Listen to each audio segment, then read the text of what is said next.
Congolais, Congolaises, mes chers compatriotes, le 30 juin de chaque année est un moment légitime de nous tous de célébrer l'accession de notre pays à la souveraineté nationale et internationale.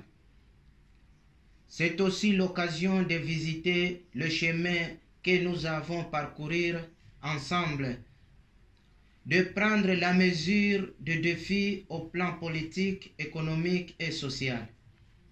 Chers compatriotes, l'indépendance de notre pays a été marquée par l'injustice internationale.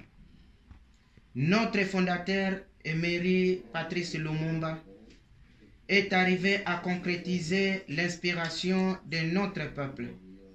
Je souhaiterais vivre notre héros national afin de lui demander pardon de son sacrifice en versant son sang pour la liberté de son peuple et lui décrit la situation actuelle de son pays.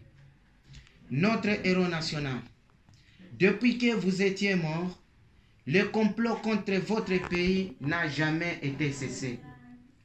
Le même ennemi dont vous avez connu continue avec ses actes génocidaires systématiques de votre peuple, que vous a cru avoir sauvé. Votre pays, Congo-Kinshasa, est devenu la risque de tout le monde. L'économie de votre pays est dans les mains de forces étrangères. Les décisions politiques de votre peuple s'est fait ailleurs par les étrangers. Votre nation est devenue observateur du politique de ses propres pays alors que vous aviez versé votre sang pour leur liberté. La matière première de votre pays est à la portée de tout le monde et à la disposition des inventions technologiques du monde moderne au prix de tes fils. Notre héros national, votre peuple est dispersé, humilié, et leurs droits dignité sont bafoués. Notre héros national, votre peuple est campé dans les camps de réfugiés comme un peuple sans parents. Ils sont négligés partout au monde et ils ont perdu leur humanité. Leurs bagages ne sortent pas sur leur dos.